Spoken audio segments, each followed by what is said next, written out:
Hello बच्चों, यहाँ पे हम एक्सरसाइज 4.5 आना, बाय मिस्टेक 5.4 होगा, ये क्या होगा 4.5 आना।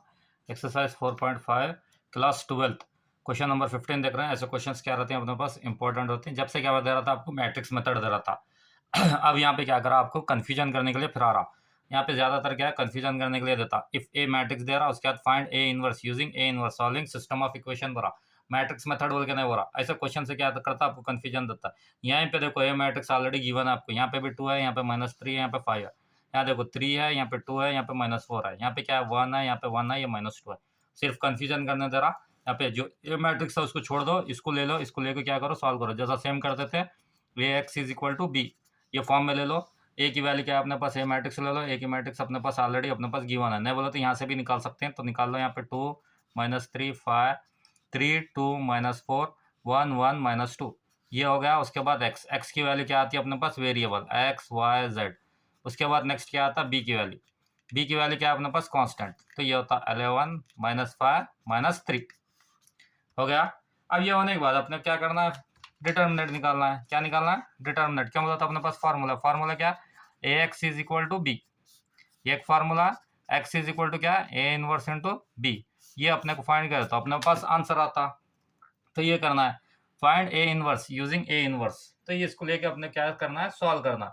सिर्फ फिराने के लिए कंफ्यूजन दिया सर, तो अपने क्या करा, फाइंड ए इनवर्स करो। पहले ए इनवर्स करो हो रहा, उसके बाद यूजिंग ए इनवर्स लेको सॉल्व करो सिस्टम ऑफ इक्वेशन। यानी आपको ए इनवर्स फाइंड करना, उसके बाद यूजिंग सिस्टम ऑफ इक्वेशन को सॉल्व करना है। कंफ्यूज ना होना, ऑलरेडी हम ए इनवर्स तो कर रहे हैं, मैट्रिक्स मेथड का क्वेश्चन नहीं है, दूसरा कुछ नहीं है, सेम एज इट इज है। तो फर्स्ट क्या करो, अपने पास determinant. Determinant A is equal to same as it is, ये गया ये गया, 2 2 जा बोला तो अपने पास यहाँ पे क्या है, 2 ले लो फर्स्ट, ये गया 2 2 जा बोला तो अपने पास क्या होता, 4, तो ये -4, 2 2 जा 4 -4 1 4 जा बोला तो ऑलरेडी अपने पास माइनस वन से क्या होता, +4। उसके बाद -3 है तो ऑलरेडी अपने पास क्या होता है, ये +3। ये क्या होता, plus minus plus, minus minus जाके प्लस होता, तो ये हो गया 3। उसके बाद नेक्स्ट ये टर्म गया, ये टर्म गया, 2 3 जा बोला तो कितना होता, -6। उसके बाद 1 4 जा, यानी ऑलरेडी अपने पास ये है माइनस है, तो ये क्या होता, +4 होता। उसके बाद क्या आता, +5, +5 ले लिया, ये टर्म गया, ये टर्म गया, 3 1 जा क्या आता, 3। उसके बाद 1 2 जा बोला तो क्या आता, -2। अब इसको सॉल्व कर लो, ये 2 होता, -4 +4 बोला तो अपने पास क्या आता, 0, तो ये टर्म पूरा 0 हो गया। उसके बाद +3, उसके बाद यहाँ पे -6 +4 बोला तो अपने पास क्या आता, -6 +4, तो अपने पास कितना आता, देखो -6 +4 बोला तो अपने पास क्या आता, -2 आता। उसके बाद क्या आता, +5 एज इट इज, 3 - 2 करत क्या आता, +1 आता। तो इसको सॉल्व करो, ये तो टर्म 0 होता, 3 2 जा बोला तो क्या होता, -6 होता, +5 1 जा बोला तो +5। तो आपका डिटर्मिनेंट क्या आया, determinant A is equal to -1, जो कि नॉट इक्वल टू 0। ये आपका डिटर्मिनेंट आ गया। डिटर्मिनेंट ए आने के बाद अपने क्या निकालना है, एडजेसेंट निकालना है। क्या है बोला था, ए इनवर्स का फार्मूला क्या है, 1 divided by determinant A into adjacent A. Already हम प्रीवियस क्वेश्चन में करते आ रहे हैं। क्या निकालना पड़ता है एडजेसेंट निकालने के लिए, 3/3 के लिए m11 निकालना पड़ता है, m11 m12 m13। तो सिर्फ मैं यहाँ पे एक बता रहा हूँ, बाकी का टर्म क्या है आपको करना है।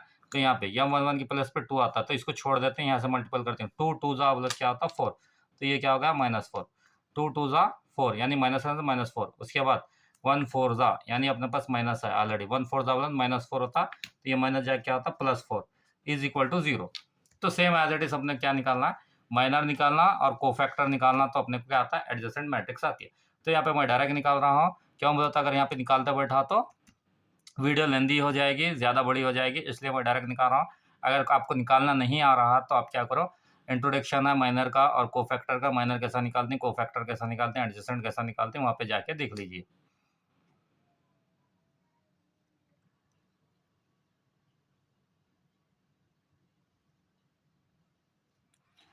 हाँ बच्चे, यहाँ पे अपने पास क्या है, माइनर और कोफैक्टर आ गया। यहाँ पे माइनर निकाल लिया, m33 ऑलरेडी हम इतने बार कर चुके हैं कि आप परफेक्ट हो चुके हैं। अब यहाँ पे देखो, माइनर निकालने के बाद अपने क्या निकालना है, एडजेसेंट निकालना है। Adjacent A is equal to adjacent adjacent A कैसा निकालता है अपने पास, एडजेसेंट ए बोला तो अपने पास जो ये इसको मैट्रिक्स है, इसको रो में लिख लो, इसका क्या है, कॉम्प्लीमेंट कर लो। तो ये अपने पास क्या होता है, 0 2 1 -1 -9 -5 2 23 13। इसका क्या करो, कॉम्प्लीमेंट कर लो, कॉम्प्लीमेंट करो तो अपने पास क्या आता है, एडजेसेंट आता। तो यहाँ पे निकाल रहा हूँ मैं एडजेसेंट ए, जो अपने पास मैट्रिक्स किसमें रो में है, उसको क्या करो, कॉलम में लिख लो। तो ये क्या आता है 0 2 1, 0 2 1। उसके बाद ये क्या आता है -1 -9 -5। उसके बाद ये आता है 2 23 13। तो ये होगा आपका एडजेसेंट।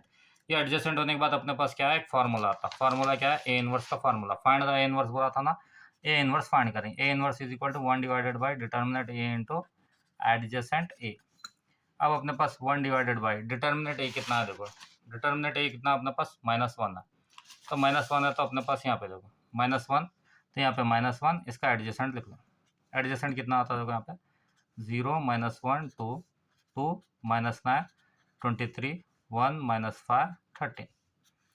ये हो गया। अब इसका क्या है, ए इनवर्स को, अब ये -1 डिवाइडेड बाई 1 तो -1 होता है। माइनस से मल्टीपल करो, जितने माइनस के टर्म होते हैं वो प्लस के होते हैं, जो प्लस के टर्म होते हैं वो माइनस के होते हैं।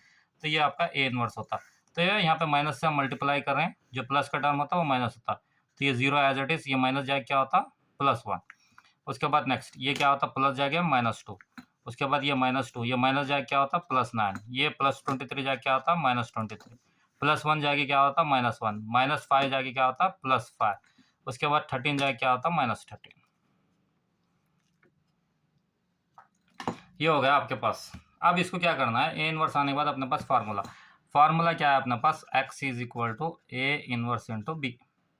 ये फिर लेके सॉल्व करना है। अब अपने पास x is equal to A inverse, A inverse तो अपने पास आ गया, ए इनवर्स अपने पास आ गया। तो लिख लो x बोला तो अपने पास क्या था x y z। ये हो गया अपने पास x y z। अब अपनी वैल्यू, जो वैल्यू गिवन है वो लिख लो। ए इनवर्स तो अपने को पता है ये है, तो लिख लो यहाँ पे 0 1 -2 -2 9 -23। उसके बाद क्या आता -1 5 -13। अब b की वैल्यू ना, b की वैल्यू आपको पता है, b की वैल्यू क्या है यहाँ पे देखो 11 -5 -3। तो ये हो गया 11 -5 -3। लिख लो b की वैल्यू 11 -5 -3। अब क्या करना, क्रॉस मल्टीप्लिकेशन यानी फर्स्ट रो फर्स्ट कॉलम। अब इसको लो, इसको लेके सॉल्व करना है। तो यहाँ पे देखो ये आता अपने पास x y z। Direct solve करें अपने पास यहाँ पे 0 इंटू 11 बोला तो अपने पास क्या आता 0 आता। 1 इंटू 5 बोला तो कितना होता -5 होता, प्लस -2 3 बोला तो अपने पास कितना होता, देखो 2 3 बोला तो +6 होता। उसके बाद से -2 इंटू 11 बोला तो कितना होता -22 होता। ये कितना होता -45 प्लस ये कितना होता 69। -23 3 से करा 69। -1 इंटू 11 बोला तो कितना होता -11 होता। 5 5 बोला तो कितना होता -25 होता। 13 3 बोला तो कितना होता +39। कितना आया +39। अब इसको क्या करो, सॉल्व कर लो। सॉल्व कर लो, इसको ऐड कर लो, एडिशन कर लो, जो गिवन है अपने पास ये क्या होता है x y z। x y z is equal to ये क्या आता है अपने पास 1 2 3। तो यहाँ पे आया x की वैल्यू 1, y की वैल्यू 2, z की वैल्यू क्या आ गई बोलो तो 3। This is your answer. कुछ डाउट रहा तो कमेंट कीजिए, लाइक कीजिए, शेयर कीजिए, सब्सक्राइब कीजिए ज़्यादा से ज़्यादा। कुछ डाउट रहा, कहीं मिस्टेक हो गया तो कमेंट कीजिए। क्यों बोला तो अपने को भी पता चलता कहीं मिस्टेक है, क्यों बोला तो गलती सभी से होती है। कुछ डाउट रहा तो कमेंट ज़्यादा कीजिए, स्क्रीनशॉट ले लीजिए। Thank you so much.